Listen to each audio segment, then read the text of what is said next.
launching massive bombing raids on the so-called Islamic State strongholds in Syria. Well, with me now is Labour leader Jeremy Corbyn. Jeremy, thank you very much indeed for coming in. Obviously, we have to talk about the horrific events in Paris. And overnight, as we said, the French have launched those airstrikes. In your opinion, is that the right way? Is that what we should be doing? I think, first of all, what happened in Paris was appalling. This is a vibrant, multicultural city. Young people of all faiths and older people as well, all there together, and cultures. And this terrible thing happened. Likewise, which didn't unfortunately get hardly any publicity, was the bombing in Beirut last week, or the killing in Turkey. And I think our media needs to be able to report things that happen outside Europe as well as inside Europe. A life is a life. Does the bombing change it? Probably not. The idea has to be surely a political settlement in Syria. Very difficult to achieve. There are some signs that the talks over the weekend have made some progress. Iran, Russia, USA, European Union around the table together with all the regional governments, particularly Turkey, is key. But also, who's funding ISIS? Who's arming ISIS? Who's providing safe havens for ISIS to get there? You have to ask questions about the arms that everyone sold in the region, the role of Saudi Arabia in this. I think there's some very big questions, and we have to be careful. One war doesn't necessarily bring about peace. It often can bring yet more conflict and more mayhem and more loss. So whilst the French are going to be possibly continuing these airstrikes, Britain might join in. We don't know.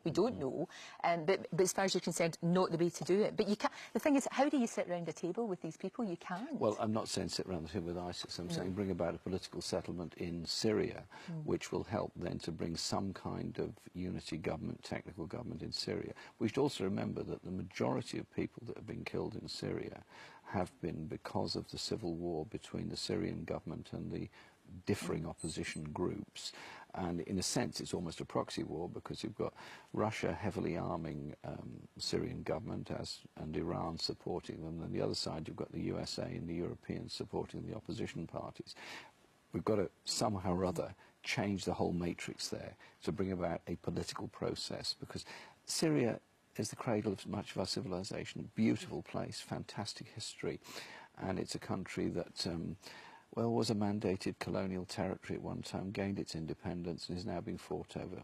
We've got to somehow or other change the mood and move things on. It's not easy. No, I'm not pretending any of it is. It's not. And obviously they're all meeting at the moment. Yeah, all which is of the good. Nations are meeting just now. But do you think what you've just put forward there, is that likely to be on the table, or do you think it is more? I think it is, actually. I'm sure it is, because the fact that the United States has now reached some kind of accommodation with Iran has got to be good. I'm very critical of the human rights record of Iran, as indeed in many other countries.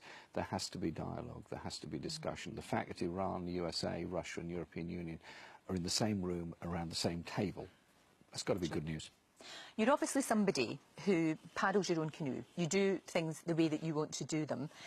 Everything you say, though, now is under scrutiny. How difficult has that been for you, as somebody who wants to just say it as it is, if you like, or how you feel? Everything you say, it doesn't matter. You know, it could be from who you appoint in your cabinet to how low you bow your head to the clothes that you are wearing. It's all up for shots, and that happens to you. Do you not like my jacket? No, it's lovely. No, it's fine. No, really, it is. It's sure? okay. No, I'm absolutely sure. But you get this all the time, Jeremy. How do you cope with it? It is different, because the degree of scrutiny is absolutely huge. There was one point I went out the front door, and I was going out, as you do, locally for a bit of exercise, wearing my shorts and T-shirt and so on. And I was carrying something to drop off somewhere on the way. And my son said to me, one of them said to me, he said, "That's terrible." I said, "What?" He said, "Why shouldn't we wear your shorts?" He said, "No, the socks didn't match." So at least you're getting sartorial advice from your family. Oh, I get lots of sartorial advice from, you'd be amazed the amount of sartorial advice I get from a lot of people, particularly friends and neighbours, but that's okay. Yeah, you are under scrutiny, and that's fine, because in a sense, if you're elected to a public position as a Member of Parliament, you are under a degree of scrutiny. You're under a much higher degree of scrutiny if you become leader of the party, and I'm very proud to have achieved that position, but I achieved it on behalf of others. It's not for me. The whole process was really about better democracy, empowerment of people, people being able to chat and talk. And what was great about the summer was the number of older people coming back into political activity, a lot of young people who were not apolitical. They were put off by party politics, and fantastic engagement with lots of young people all And summer. I yet- really enjoyed it.